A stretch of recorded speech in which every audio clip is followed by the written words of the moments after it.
Technical channel Unichem study पर एक बार फिर से साथियों आपका स्वागत है। साथियों हमने क्या है एनएफएल का प्रीवियस ईयर पेपर का सॉल्यूशन चला रखा है। उससे संबंधित क्या है अभी जो साथियों जो 3 फरवरी को जो एग्जाम हुआ था एनएफएल का, उससे इलेक्ट्रिशियन थ्योरी का जो पेपर है उसका हम सॉल्यूशन करने वाले हैं। तो आपने वो पहला भाग देख ही लिया होगा। तो साथियों उससे पहले जो पेपर होता है उसका हमने सॉल्यूशन करा दी है। अगर आपने नहीं देखा है तो वो जरूर देख लीजिए। चलो साथियों आज के जो अभी 3 फरवरी के जो एग्जाम हुआ था उसका पहले क्वेश्चन की ओर हम चलते हैं। साथियों चलो पहला क्वेश्चन देख लीजिए। साथियों पहला क्वेश्चन क्या कहता है, किस मात्रा को मापने के लिए क्यू मीटर का प्रयोग किया जाता है। तो क्यू मीटर का उपयोग साथियों जो इंडक्टेंस है प्रतिबाधा को मापने के लिए यूज किया जाता है। शक्ति को मापने के लिए वाट मीटर का प्रयोग किया जाता है। इस क्वेश्चन से संबंधित इतनी जानकारी नेक्स्ट की ओर हम चलते हैं साथियों। तो क्वेश्चन नंबर सेकंड क्या कहता है, निम्नलिखित में से कौन सा लगभग शून्य शक्ति गुणक में कार्य करता है। प्रेरण मोटर, ताप उद्दीप्त लैंप या साथियों प्रेरण मोटर। तो उपयुक्त सभी। तो साथियों इनका जो शून्य शक्ति गुणक है यहाँ पर क्या इकाई शक्ति गुणक होना चाहिए और इसका फिर क्या हो जाएगा ताप उद्दीप्त लैंप, इसका आंसर सही हो जाएगा।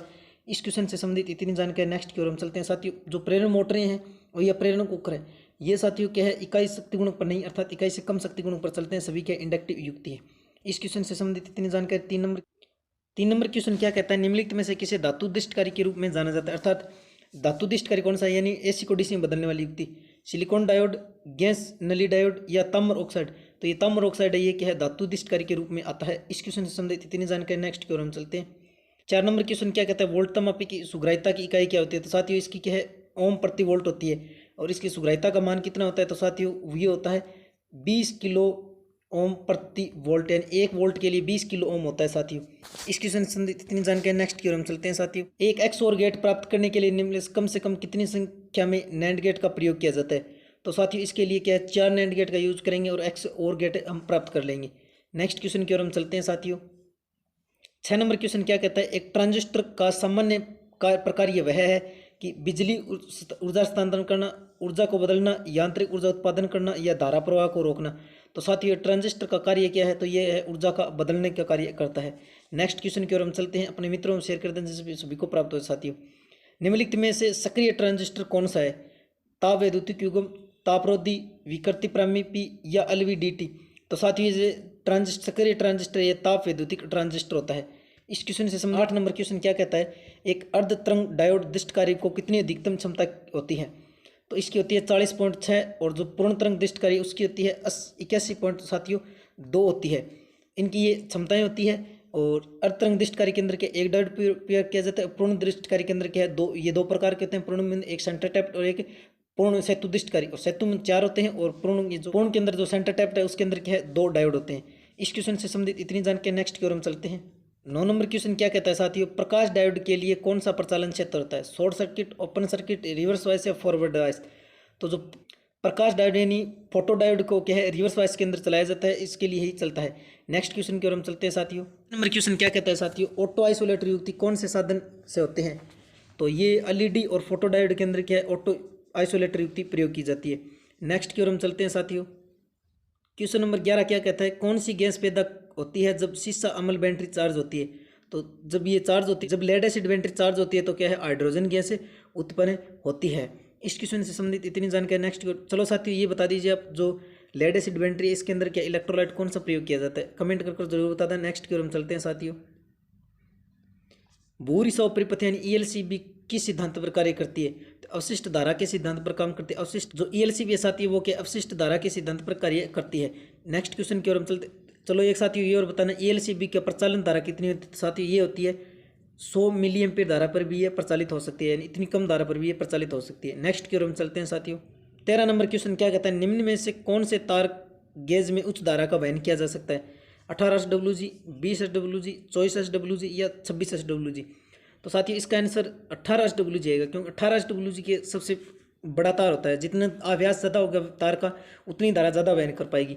ये 20 SWG का आंसर गलत है साथियों, 18 SWG का आएगा। नेक्स्ट की ओर हम चलते हैं साथियों। नंबर क्वेश्चन क्या कहता है साथियों, निम्न में से किस लैंप का प्रचालन काल न्यूनतम अर्थात कम समय में प्रचालित हो जाता है। Fluorescent lamp, sodium vapour lamp या मरकरी वेपर लैंप या ELD। तो साथियों जो LED है ना ये सबसे कम समय में प्रचालित हो जाती है। उसके बाद क्या आता है फ्लोरोसेंट लैंप का, और उसके बाद में थोड़ा ज़्यादा 5-1 मिनट लेता है सोडियम वेपर लैंप, और उससे ज़्यादा क्या 7 या 8 मिनट लेता है मरकरी वेपर लैंप। इस क्वेश्चन से संबंधित इतनी जानकारी नेक्स्ट की ओर हम चलते हैं। 15 नंबर क्वेश्चन क्या कहता है, एक वस्तु की पारगम्यता का अर्थ क्या है। तो साथियों ये क्या चुंबकीय बल रेखाओं की जो चालकता है उससे संबंधित पारगम्यता को कहता है। नेक्स्ट क्वेश्चन की ओर हम चलते हैं। 16 नंबर क्वेश्चन क्या कहता है, अन टाइप अर्धचालक को तैयार करने के लिए डंपिंग के अंदर कौन सा प्रयोग करते हैं। तो अर्धचालक के अंदर जो अन टाइप का बनाएंगे उसके लिए अपन जो इसके अंदर क्या दो प्रकार के पदार्थ होते हैं, पी प्रकार के और अन प्रकार के पदार्थ। जो पी प्रकार के पदार्थ है उसको बनाने के लिए साथियों इंडियम और गैलियम प्रकार के पदार्थ यूज करते हैं ये। और उसके बाद में जो आर्सेनिक और एंटीमनी है साथियों, ये यूज किया जाता है अन प्रकार के पदार्थों को तैयार करने के लिए। और जो अन प्रकार के पदार्थ होते हैं साथियों, ये पंच संयोजी प्रकार के पदार्थ होते हैं। और जो पी प्रकार के पदार्थ है ये क्या त्रिसंयोजी प्रकार के पदार्थ होते हैं। इस क्वेश्चन से संबंधित इतनी जानकारी। नेक्स्ट की ओर हम चलते हैं साथियों। 17 नंबर क्वेश्चन क्या कहता है, जेनरेट डायोड में उत्क्रम भंजन प्रक्रिया को कहते हैं टनल प्रभाव, हॉल प्रभाव, अवलांच प्रभाव या सीबेक प्रभाव। तो साथियों जो जेनरेट डायोड उत्क्रम यानी रिवर्स वाइज के अंदर जो चलेगा तो उसे क्या कहता है, अवलांच प्रभाव कहा जाता है। इस क्वेश्चन से संबंधित इतनी जानकारी है। नेक्स्ट की ओर हम चलते हैं साथियों। 18 नंबर क्वेश्चन क्या कहता है, कौन सा जनित्र सभी लोडों पर स्थिर वोल्टेज प्रदान करता है। कम्युलेटिव कंपाउंड जनित्र, लेवल कंपाउंड जनित्र या साथियों डिफरेंशियल कंपाउंड जनित्र या सीरीज जनित्र। तो साथियों जो लेवल कंपाउंड जनित्र ये क्या सभी लोड पर क्या समान वोल्टेज प्रदान करता है।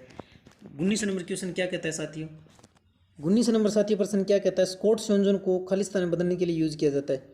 स्टार समप्रति को डेल्टा में बदलने के लिए, सिंगल फेज सप्लाई को 3 फेज में बदलने के लिए या सिंगल फेज सप्लाई को 2 फेज में बदलने के लिए या क्या है 3 फेज सप्लाई को 2 फेज में बदलने के लिए। तो अर्थात ये साथियों स्कॉट संयोजन का प्रयोग किया जाता है। जो 3 फेज सप्लाई है वहाँ पर क्या, जहाँ पर 2 फेज की आवश्यकता है, 2 फेज की आवश्यकता कहाँ पर पड़ती है साथियों, तो ये भट्टी के अंदर यूज किया जाता है। तो 3 फेज सप्लाई को 2 फेज सप्लाई में प्रयोग करने के लिए स्कॉट संयोजन प्रयोग किया जाता है। इसके अलावा ट्रांसफार्मर में अलग अलग प्रकार के संयोजन होते हैं, वो भी हम बाद में करने वाले हैं। एक संयोजन और होता है जो जिसे टर्सरी संयोजन कहा जाता है। इसके अलावा साथियों इसके अंदर स्टार डेल्टा प्रकार के ट्रांसफार्मर के अंदर संयोजन अलग अलग वोल्टेज के लिए बनाए जाते हैं, अलग अलग कार्य के लिए। नेक्स्ट क्वेश्चन की ओर हम चलते हैं साथियों। इंडक्शन मोटर के अंदर रोटर धारा की आवृत्ति कितनी हो जाएगी।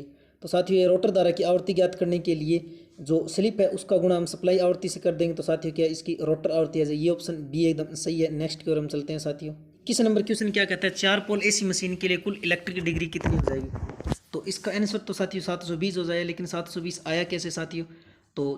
तो साथियों एक पोल करेगा कितना 180 डिग्री का छेदन कर पाएगा। तो इसने कितने 4 पोलों के पूछा है, तो 18 चौका 72 कितना हो जाएगा 720 डिग्री इस प्रकार छेदन कर पाया। जितने पोल पूछे हैं उसको 180 से गुणा कर दो साथियों। नेक्स्ट क्वेश्चन की ओर हम चलते हैं। सिंक्रोनस कैपेसिटर, तो सिंक्रोनस कैपेसिटर कौन सा होता है साथियों। तो सिंक्रोनस कैपेसिटर सिंक्रोनस मोटर को कहा जाता है। और ये कौन सी होती है, तो ये होती है ओवर एक्साइटेड सिंक्रोनस मोटर होती है। और ये ओवर एक्साइटेड सिंक्रोनस मोटर क्या पावर फैक्टर सुधारने के लिए उत्पादन के अंदर और पार्षण के अंदर यूज किया जाता है। ये क्या इकाई लीडिंग और लीडिंग तीनों पावर फैक्टर पर कार्य कर सकती है। और सिंक्रोनस मोटर को क्या एसी और डीसी दोनों सप्लाई की आवश्यकता पड़ती है। ये एक 3 फेज अल्टरनेटर की तरह होता है। नेक्स्ट नंबर क्वेश्चन क्या कहता है साथियों, which of the following Motors will give highest starting torque. तो स्टार्टिंग टॉर्क कौन सी मोटर का सबसे अधिक होता है। तो कैपेसिटी स्टार्ट मोटर का होता है, शेडेड पोल मोटर का होता है, यूनिवर्सल मोटर का होता है या क्या रिलक्टेंस मोटर का होता है। तो साथियों सबसे ज़्यादा इसके अंदर किसका हो जाए, यूनिवर्सल मोटर स्टार्टिंग के अंदर सबसे ज़्यादा टॉर्क प्रदान करती है। यूनिवर्सल मोटर एसी और डीसी दोनों सप्लाई पर कार्य कर सकती है। शेडेड पोल मोटर का साथियों क्या कैपेसिटर पोल मोटर का जो स्टार्टिंग टॉर्क का साथियों वो बहुत ही कम होता है। रिलक्टेंस मोटर है ये एक प्रकार की क्या सिंक्रोनस मोटर जो सिंगल फेज होती है। इसी प्रकार इसके साथ एक मोटर और आ जाती है जो कि स्टेरिस मोटर होती है। इस क्वेश्चन से संबंधित इतनी जानकारी। नेक्स्ट की ओर हम चलते हैं साथियों। 24 नंबर क्वेश्चन क्या कहता है साथियों, तो 24 नंबर कहता है voltage required to operated a neon sign tube dependent. तो साथियों ये कहता है कि जो वोल्टेज किस पर डिपेंड करेगी, जो नियॉन साइन ट्यूब है उसकी। तो साथियों जो नियॉन साइन ट्यूब है उसकी जो कितनी वोल्टेज पर कार्य कर सकती है, तो ये उसकी क्या लंबाई के आधार पर होती है। तो 1 नंबर ऑप्शन क्या है, ट्यूब मटेरियल नहीं साथियों, डायमीटर ट्यूब नहीं साथियों, यानी चौड़ाई पर नहीं करेगी। लेंथ ऑफ द ट्यूब, तो साथियों इसका 3 नंबर ऑप्शन एकदम सही हो जाएगा। 25 नंबर क्वेश्चन क्या कहता है साथियों, in which type of AC to DC converter efficiency higher. सबसे ज़्यादा एफिशिएंसी किसकी होती है साथियों, मोटर जनरेटर सेट की, सॉलिड स्टेट रेक्टिफायर की, मर्करी आर्क रेक्टिफायर की या रोटरी कन्वर्टर की। साथियों सबसे ज़्यादा एफिशिएंसी होती है सॉलिड स्टेट यानी ठोस अवस्था युक्ति, जो साथियों अर्धचालक का प्रयोग करके बनाई जाती है। बाकी पेपर का हल साथियों हम दूसरे वीडियो में करेंगे। तो आज के लिए साथियों इतना ही। नेक्स्ट पार्ट हम अगले वीडियो में करने वाले हैं। तब तक के लिए बने रहिए। जय हिंद साथियों।